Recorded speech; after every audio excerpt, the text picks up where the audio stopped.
Barakatah Yahweh, Barakatah Yahweh Shai, Barakatah Yahweh, Barakatah Yahweh. Back again with another video. Okay. The title of this video, will be "The Lord Will Allow Us to Reclaim What's Ours by His Power and by the power of Yahweh and by Hashem Yahweh Shai." As a matter of fact, the Lord Yahweh Shai will be the one leading the charge with the 144,000 of the elect behind him. See, because right now, everything that's going on in the earth, see, Israel, we broke the laws. So, pursuing the Deuteronomy, the 28th chapter, starting down at the 15th verse, it goes into the curses. The reason what would happen to Israel if they didn't keep the laws of the Most High, which Israel, we didn't. So we got punished. And the Lord promised that in the book of Deuteronomy, the 28th chapter. Okay. So from that point on, from back then, during the time of Moses and Aaron, we've been screwing up ever since then.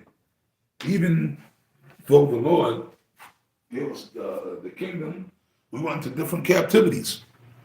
We went into captivity, the Babylonian captivity, the Persian and the Mede captivity, the Syrian captivity. We was, and in each captivity we would cry unto the Lord. The Lord would deliver us. But then right after we were delivered from captivity, we would go off again. But all that was done as an overall lesson. I did a video recently. Somebody had asked, why would the Lord keep doing this and letting us go? Because it was all done as a lesson, building character, a lesson, an overall lesson to Israel and everybody else, and also, too, to show his power.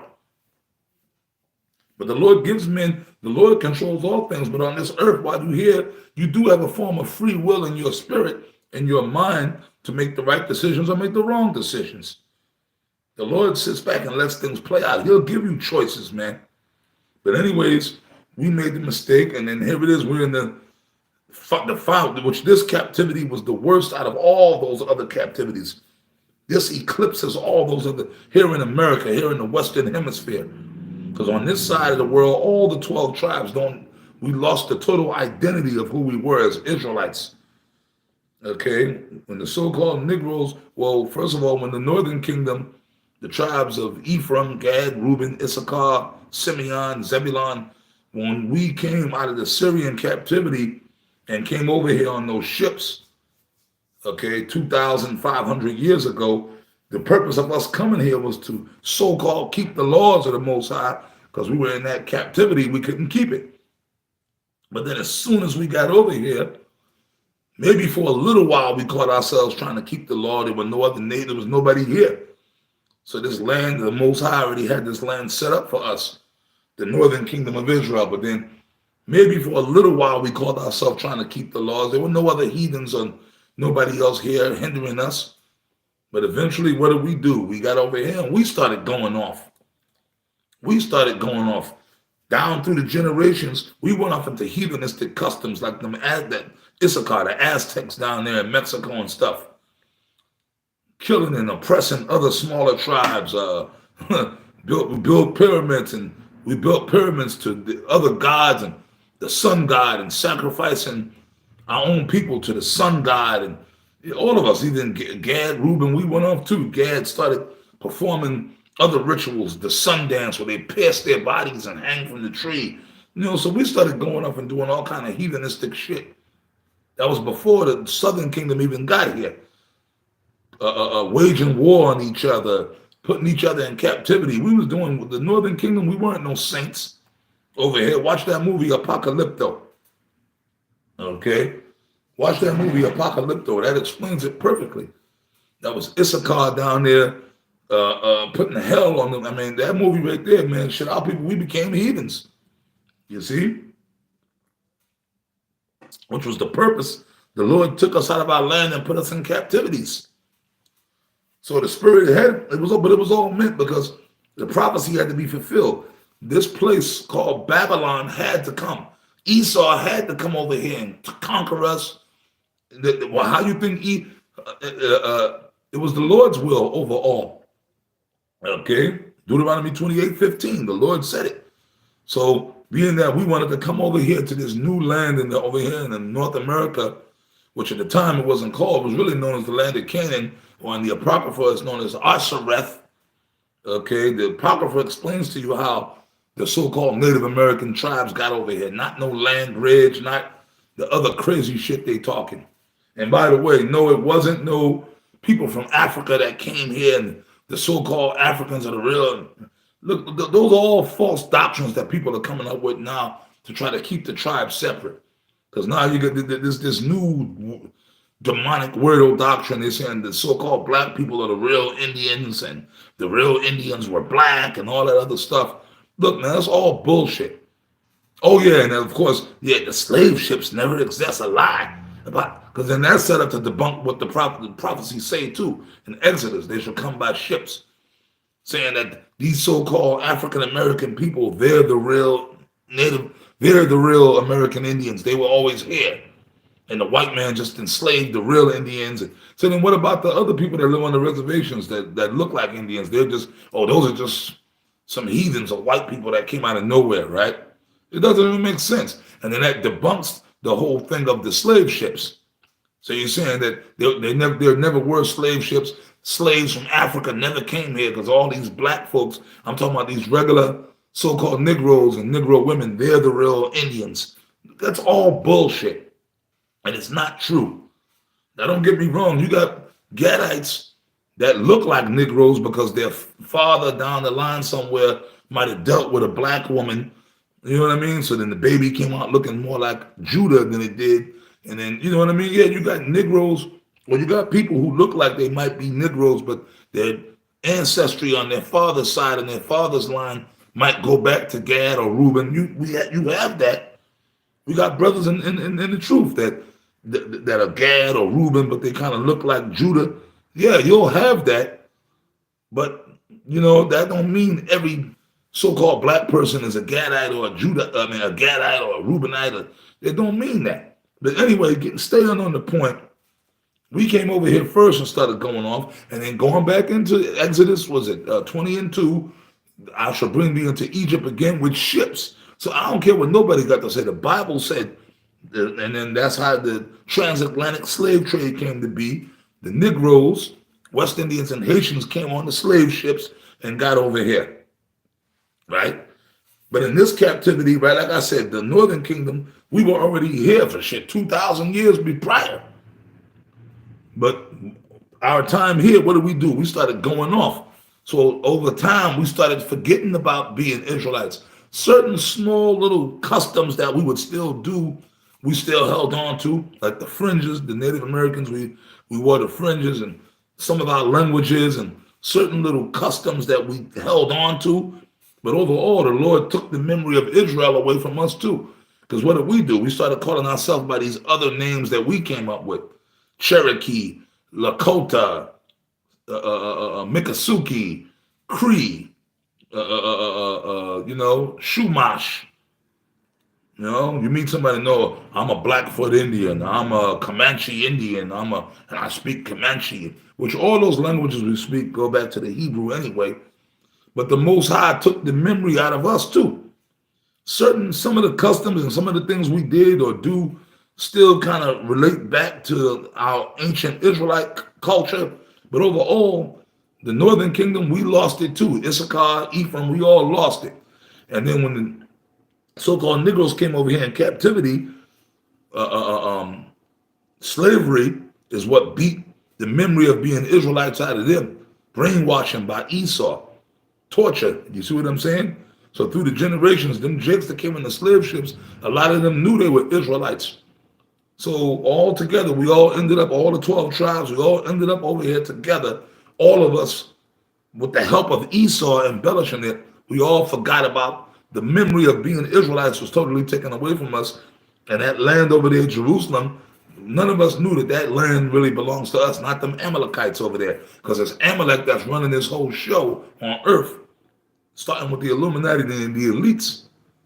So here it is, we over here, the so-called Native Americans, we think in North America, Canada, this is our land. It is our land. It was our land, but it's not no more. The Lord gave it to Esau. But our real true homeland is over there in the Middle East, Jerusalem, Israel, Palestine, along with the Negroes, all of us, man. But the Lord is going to get, but guess what? The good news is, and we've all been here, since Esau been here for the past 600 years in captivity under Esau. But as we know, pursuant to what right here, Amos 9 and 8, behold the eyes of the Lord Yahweh, while Yahweh shall upon the sinful kingdom, and I will destroy it from off the face of the earth. Okay, saving that I will not utterly destroy the house of Jacob. So right there, the Lord is going to destroy this land, America, Canada's, all that. Okay, Mexico, this so-called North America is going to be destroyed. And the scriptures say no man is going to dwell here. So as a memorial of this captivity. But we're going to get all the other parts of the earth. We ain't all just going to be cooped up in Jerusalem either. We're going to go to other planets, man. The scriptures, the Yahweh Shah said, in my father's house there are many mansions. So we're going to be wherever we want to be. We're going to have the spiritual power, new bodies. But that all starts with the elect. But when Yahweh Shah comes back and destroys this sinful kingdom, and it said he will not utterly destroy the house of Jacob, meaning the house of Jacob is going to be destroyed too, the majority of Jacob, because they too gone. Zechariah 13 and 8. So it's in the scriptures. It's telling you in the scriptures that not all Israel is going to be saved on this trip. There's going to be a large portion of Israel, because they're too far gone. Look at over here in North America. Right? The majority, the majority of these so-called Negroes and some of you Latino tribes too, y'all totally have embraced this alphabet people culture. And if you haven't done that, you just a demon or a weirdo, or you just wicked, or you gang banging or selling drugs, or you committing adultery, whatever it might be. And the women, we ain't even gonna get into the women. These Israelite women of the tribes, they're totally gone. Okay? You see what I'm saying? But the Lord, after he destroys this, when Yahweh Shah come back with those angels and drop this place, okay, and he delivers the elect, the 144, under the leadership of Yahweh Shah and King David, under Yahweh Shah, okay, when the 144 come down out those chariots with the new superhuman bodies, hey man, the Lord, under the guidance and rulership of Yahweh Shah and King David, they're gonna lead us back to Jerusalem. And along the way, we're gonna go around collecting all the nations and collecting the dispersed of our people, the Israelite foreigners that are of the elect. They're gonna come along with us. I'm gonna read that in Isaiah, but let me read this. But the final stop is gonna be Jerusalem, because the missiles are gonna destroy that land over there in Jerusalem too, because Amalek is over there. So Jerusalem, Israel, that land where Amalek is, that the missiles are going to hit that target too. So it's going to be totally destroyed, but that's going to be built back up by our slaves. We're going to reclaim that. That's home base. That's our sacred land that the Most High gave us during the time of Moses, man. Okay? That we had to fight for. So you think we ain't going to get that back? We're going to be back. The real Israelites are going to be back in their land. Right? So that's hence the title. But I'm going to read Amos 9 and 11. And in that day will I raise up the tabernacle of David, which is fallen, and close up the breaches thereof. That's right. The tabernacle of David represents King David himself. He's going to be back on the earth again. And close up the breaches, meaning there ain't going to be no tribal differences no more. All the 12 tribes, ain't going to be no more black people calling Mexicans wetback, Mexicans calling black folks mayate, and all that tribal, that's going to be gone. That's going to go away with the 2/3, man. We're going to be a united nation again. And I will raise up his ruins and will build them as in the days of old. That's right. That means David, King David, and his cabinet, the men that was with the 37 mighty men, and all the men that rock with David, they're going to be there too.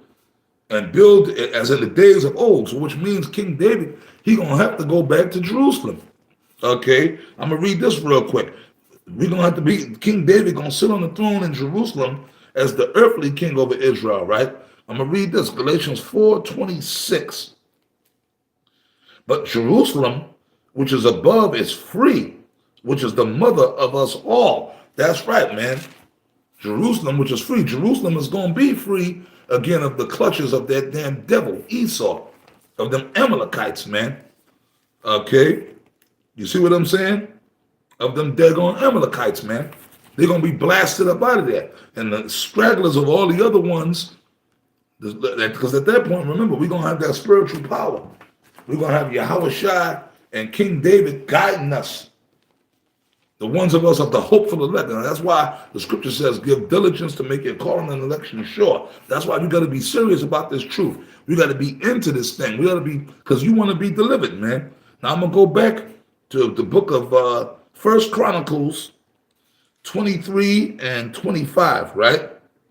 This is First Chronicles 23 and 25. Here we go again. For David said, and David was a prophet, the Lord Yahweh, power of Israel, okay, Yahweh Ba'ashem, Yahweh Shai, have given rest unto his people, that they may dwell in Jerusalem forever. You see that? So the Lord, that's right. So when the Most High granted Israel with that land, it was meant for Israel to be in that land forever and to be at rest once Israel was in the land.